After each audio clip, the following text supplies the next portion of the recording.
Saudações, eu me chamo Marlon e nós iremos continuar o curso de Geografia para o segundo ano, aula 5, Conflitos Árabe-Israelenses, parte 1. Muito bem, a nossa aula está organizada em 3 momentos. Inicialmente falaremos sobre a localização do conflito e os atributos do território. Na sequência, um pouco sobre o histórico e, finalmente, os agentes principais. Primeira coisa que você tem que entender claramente é a localização do conflito. E, no caso específico do conflito árabe-israelense, você tem que aportar para 2 situações importantes. A primeira é o Oriente Médio como um todo, que é uma região historicamente importante pelo intenso fluxo comercial, rota, mercado, histórico importante. Além disso, você tem que entender também que dentro desse Oriente Médio, a área de conflito, evidentemente mais incisiva, é esta área em vermelho, também chamada de região da Palestina. É esta área, então, que será alvo de conflitos territoriais, exatamente onde você tem um encontro de 3 principais religiões monoteístas, que são o judaísmo, o cristianismo e o islamismo, perfeito?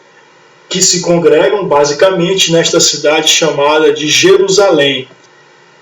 Portanto, a localização principal fica entre o mar Mediterrâneo e o mar Vermelho. Eu vou te mostrar mais à frente que mais precisamente fica entre o mar Mediterrâneo e o rio Jordão, exatamente aquele onde Cristo foi batizado.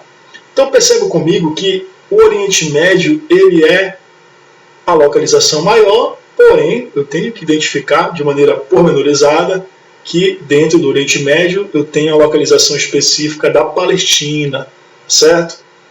Como eu falo para você, o Oriente Médio é uma região historicamente importante para o comércio, E também, hoje em dia, é uma área importante também por conta do petróleo, turma. Você já ouviu falar em Emirados Árabes, petrodólares, você já ouviu falar em sheiks?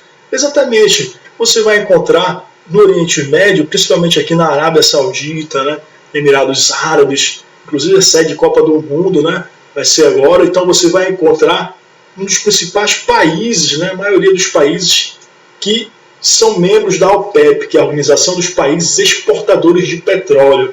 Perfeito? Olha só, Arábia Saudita, Irã, Iraque, Emirados Árabes, são países importantes, aí, exercem uma importância muito grande na produção mundial.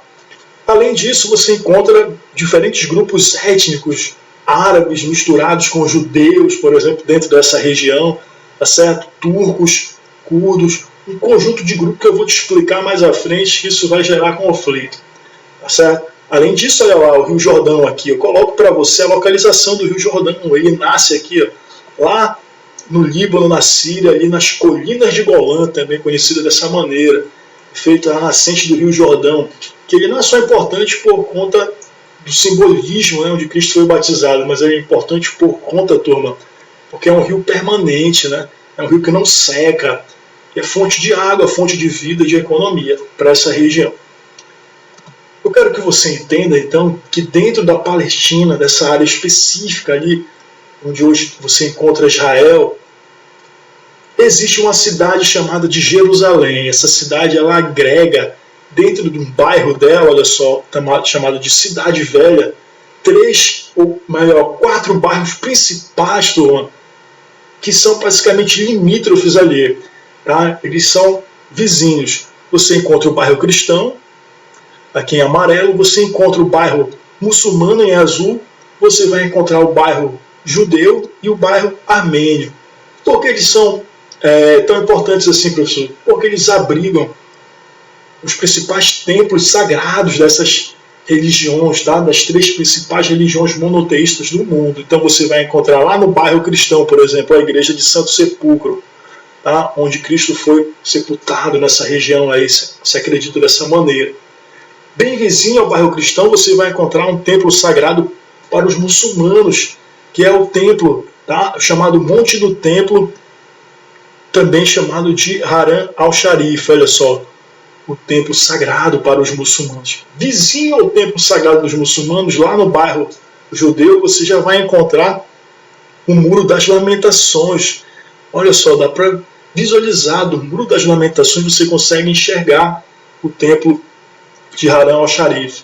Então está tudo ali vizinho, colado, né, fronteiriço, dentro de uma cidade só, dentro de um bairro, tá certo, de Jerusalém, tá certo, da Cidade Velha. Então percebe que a cidade ela tem uma importância simbólica muito grande. Lá na frente você vai entender isso aí. Bom, toda essa região que eu chamei para você de Palestina, também ela é considerada como Filistina, né, a terra dos filisteus. Ela foi considerada, turma, a Canaã bíblica, terra de Sião ou de Sião, considerada pelos judeus aí. Se pegar a Bíblia, você vai encontrar, né, os descendentes de Abraão foram para essa área, seria a terra prometida, etc. E aí você vai encontrar um conjunto de simbolismos ligados aí a essa região da Palestina, perfeito? Basicamente, ela foi conquistada por diversos povos. Eu quero que você entenda isso, que é muito importante.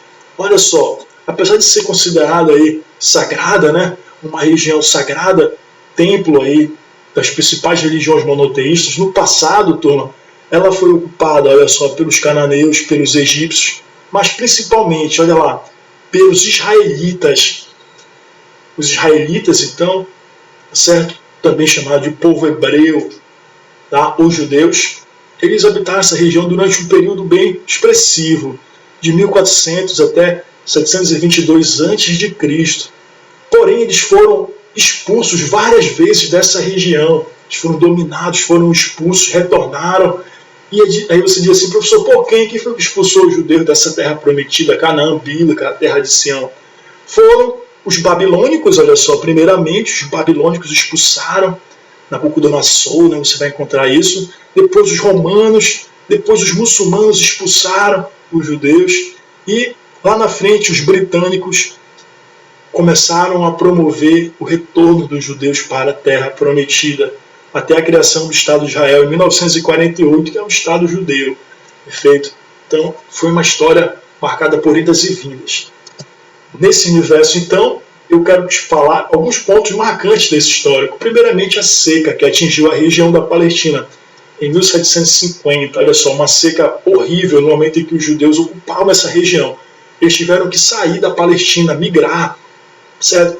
Eles tiveram que migrar da Palestina e eles foram viver no Egito. Porém, quando eles chegaram no Egito, olha só, o deslocamento aqui, ó, saíram da Palestina para o Egito.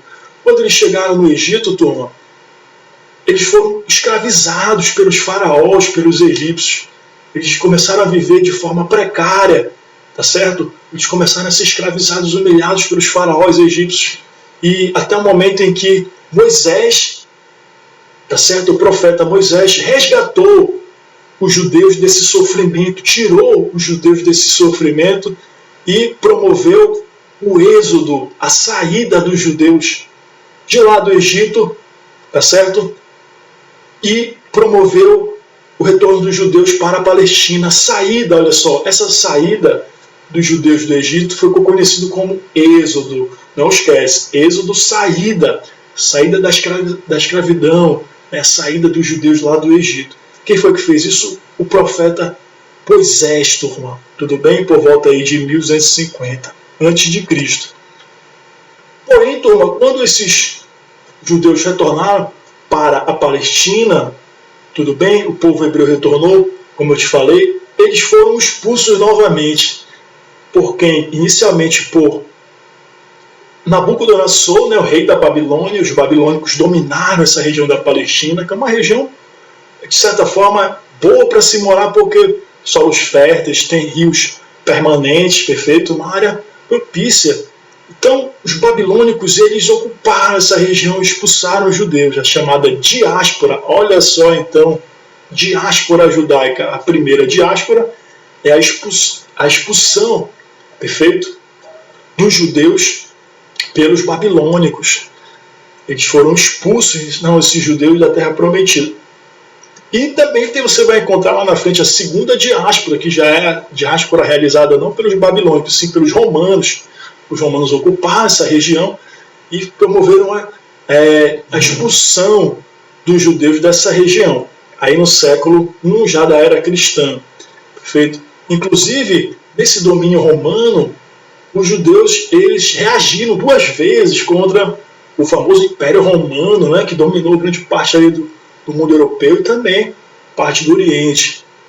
Porém, nessa reação dos judeus, os romanos basicamente arruinaram templos sagrados como o Templo de Jerusalém. Olha só, o Templo de Jerusalém sagrado para os judeus, hoje só resta o que? Só resta o Muro das Lamentações. Então daí a importância desse Muro das Lamentações, né, para os judeus, é muito simbólico. E era o antigo Templo de Jerusalém. Perfeito? Além disso, os romanos eles intensificaram a diáspora, eles proibiram os judeus de viver em Jerusalém. Tá? Então percebam comigo, a reação dos judeus aí, nesse momento, foi... A reação dos judeus, na verdade, foi uma reação que gerou consequências desastrosas. Primeiro, o Muro das Lamentações. Segundo, a proibição de viver exatamente na Terra Prometida. Então, os judeus eles partiram para outras terras, então, né? Eles promoveram, então, uma migração exatamente saindo da Palestina para a Mesopotâmia, outros locais longe do Império Romano, né? Até mesmo dentro do Império Romano, mas afastado ali da Palestina. Eles começaram, então, a se dispersar. E em 1638, os árabes dominaram a região. Olha só, novamente os árabes, né? Eles chegaram com força agora e começaram a promover o califado, que eu vou te mostrar o que é isso, o regime de califado, a expansão do islamismo nessa região. Os árabes, eles promoveram então a conquista da Palestina em 638, olha só, muito tempo, né, atrás, 638. Então os árabes começaram a ocupar massivamente a Palestina. Controle expressivo dos árabes. Olha a expansão do mundo árabe. Aí você diz, professor, o que são esses árabes muçulmanos? É bem simples. Os árabes, turma, eles se definem basicamente pela língua, pelo idioma. Tá? Então a maior parte dos árabes, tá certo, turma? Eles, além de ter a língua, grande parte desses árabes eles têm uma religião, que é a muçulmana. Mas não confunda, tá? Nem todo muçulmano é árabe, assim como nem todo árabe é muçulmano. Perceba comigo isso, tá? Mas eu quero que você entenda que a cultura muçulmana, o islamismo, é a base histórica do mundo da cultura árabe, tá certo? Mas o mundo árabe se define mais pelo idioma e não pela religião. Então observa aqui que eu vou encontrar muçulmanos árabes, muçulmanos não árabes, perfeito, aqui no mapa, tá certo? Você vai encontrar essa fragmentação, essa divisão espacial. Então, dentro, por exemplo, aqui, ó, em verde eu vou encontrar Arábia Saudita, Egito, Líbia, certo? Países que são países árabes e muçulmanos em sua maioria. Mas eu vou encontrar, olha só, muçulmanos não árabes, como no Cazaquistão, tá certo? Na Somália e outros locais também. Perceba comigo que dentro da religião muçulmana há fragmentações, assim como toda religião, né? Você vai encontrar divisões internas. E dentro do mundo muçulmano, você vai encontrar divisões. Primeiro, o que é, professor, muçulmano? Muçulmano é aquele que professa o islamismo, ou o Islã, que é a religião liderada pelo profeta Maomé, tá certo? 610 depois de Cristo. Eles seguem um livro sagrado que é chamado de Alcorão, um livro dos muçulmanos, um livro sagrado, que foi escrito pelo terceiro sucessor direto de Maomé, em 652, o Califa Otan. Tá? E o Corão ele é a única fonte da palavra de Alá, que é considerado o Deus dos muçulmanos. Perceba então comigo a importância de Maomé para o islamismo, para os muçulmanos. E essa importância de Maomé vai, de certa forma, fragmentar a religião, porque existem os sunitas, que são a maioria dos muçulmanos, e existem também os xiitas, em 10%. O que isso tem a ver com Maomé, professor? Os sunitas acreditam que, na verdade, não precisa ser descendente direto de Maomé para ser califa. O que é califa, pessoal? É o rei, é o reinado, é o regime político implementado até, olha só, em 1924 pelos muçulmanos, que transcende fronteiras. Aquela coisa de país, presidente, não. No passado, se tinha o califado, era um reinado que promovia a gestão de todo o mundo árabe e muçulmano. Perfeito? Então, para os sunitas, para ser rei, califa, não era necessariamente preciso ser descendente direto do profeta Maomé, tá certo? Então eles eram menos radicais, digamos assim, os sunitas. Já os xiitas, eles já são mais radicais. Eles acreditam que para ser califa é necessário ter, então, descendência direta da família de Maomé, tá? Aprovado por Alá, e a capacidade de tomar melhores decisões, segundo os xiitas. Então observa que há uma fragmentação, tá? E inclusive há confrontos entre xiitas e sunitas, tá certo? É um conjunto de confrontos aí. É uma disputa política. Além disso, eu quero que você entenda que o universo muçulmano você vai encontrar basicamente o chamado fundamentalismo islâmico. Olha só, o que é o fundamentalismo islâmico? Fundamentalismo, turma, é uma versão radical do Islã. É uma leitura do Alcorão ao pé da letra, muitas vezes deturpada, tá? Que acredita que o mundo ocidental, o mundo seguido pela cultura ocidental, é deturpador da ordem de Maomé, da ordem do islamismo. Acredita que o mundo ocidental é um mau exemplo para o povo muçulmano. Segue cultura, hábitos que são mundanos, são fora dos preceitos do Islã.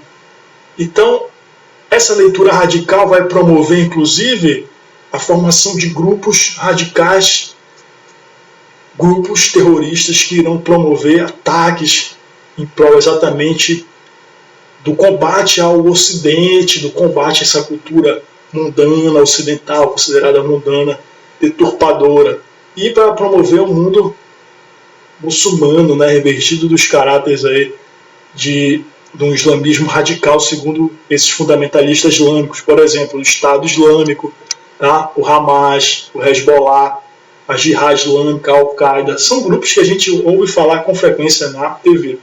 São todos, basicamente, aí a maioria deles, fundamentalistas islâmicos, perfeito, radicais islâmicos. Professor, mas isso é para toda religião? Não.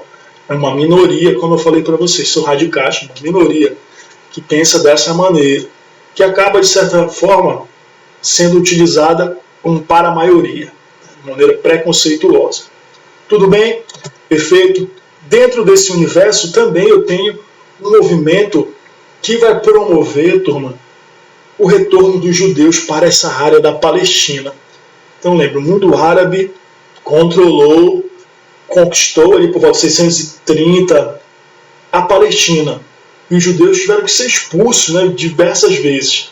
Porém, em 1896, ou já recente, né, século XIX, intelectuais judeus radicados na Alemanha, na Áustria, na Rússia, esses intelectuais promoveram encontros, seminários, que ficou conhecido como movimento sionista, tá certo? Eles ficaram conhecidos como movimento sionista, que é movimento de Sião, terra de Sião, para promover o retorno dos judeus para a Canaã bíblica, para a Palestina. Olha só, esse movimento sionista teve resultados concretos que começaram a se expressar basicamente com a declaração de Balfour. Olha só, esse britânico, o Balfour, simplesmente, turma, elaborou uma declaração após a Primeira Guerra Mundial. Na Primeira Guerra Mundial a Inglaterra estava fortalecida, né? Saiu vitoriosa. E aí ela começou a declarar com algumas palavras, tá certo? Que reconhecia a criação de uma nação judaica na Palestina, era favorável, nós somos favoráveis à criação de um Estado judeu lá na Palestina. Isso provocou controvérsias, e isso provocou o que, turma? Um incômodo para os árabes que lá viviam, para os muçulmanos. Como é que os ingleses vêm declarar que irão criar um Estado judeu aqui na Palestina? Está errado isso, provocou controvérsia. Tá? Os muçulmanos não receberam bem essa declaração de Balfour logo após a Primeira Guerra Mundial. Além disso, após a Segunda Guerra Mundial, o que foi que aconteceu? Os judeus eles foram exterminados, né, turma? Foram mortos, assassinados pelos nazistas. Foi o povo, digamos assim, que mais foi exterminado, foi o Holocausto, tá certo? 60% de toda a população judaica foi exterminada, morta na Europa. Então, esse movimento da Segunda Guerra Mundial gerou uma sensibilização mundial, gerou uma sensibilização das nações perante a causa sionista, perante a causa judaica. Com isso, turma, com essa sensibilização, poxa, os judeus sofreram muito, olha só, eles merecem ter aonde ficar, né, ir para a Terra Prometida. Então o mundo começou a se sensibilizar com a causa judaica após a Segunda Guerra Mundial. E isso foi expressado, materializado com a ONU. Olha só, a ONU, a Organização das Nações Unidas, promoveu então a partilha, a divisão da Palestina, criando 2 estados. Olha só, em 1947, 2 anos após a Segunda Guerra Mundial, né, o mundo ainda estava excessivo. Então se promoveu a divisão. Agora imagina comigo, a criação de 2 estados na Palestina. Aí você diz, professor, tudo certo, né? Negativo. Lembra, na Palestina se viviam, turma, árabes, se viviam muitos árabes, muitos muçulmanos, eles dominavam essa região há muito tempo. E na divisão, quando foi criado esse novo Estado, então, houve uma divisão que o Estado judeu, Israel, ficaria com 56% de toda a Palestina. Olha no mapa aqui, ó, o Estado judeu, tá certo?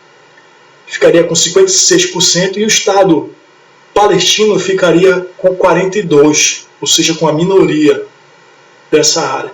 E Jerusalém, que é a cidade principal, o templo sagrado, lembra dos templos que eu te falei, ficaria sob controle internacional da ONU, seria administrada pela ONU, ou seja, nem por palestinos e nem por judeus, ficaria neutro ali pela ONU.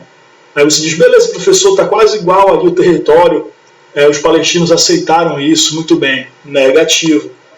Principalmente porque, como eu te falei, nessa região da Palestina, que ficou com só 42% do território, eu tinha a maioria da população, olha só, 1.300.000 habitantes muçulmanos.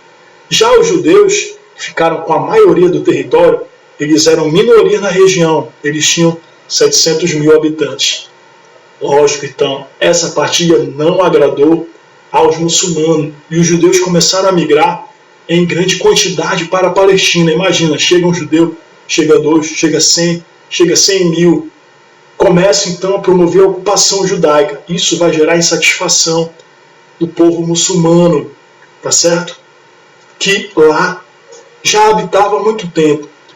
E irá ocorrer então uma reação atacando Jerusalém. Perfeito? Uma reação do povo muçulmano. Mas isso eu quero que você entenda na próxima aula. Portanto, a nossa aula encerra por aqui. Na próxima aula falaremos sobre a parte 2. Um grande abraço e até a próxima.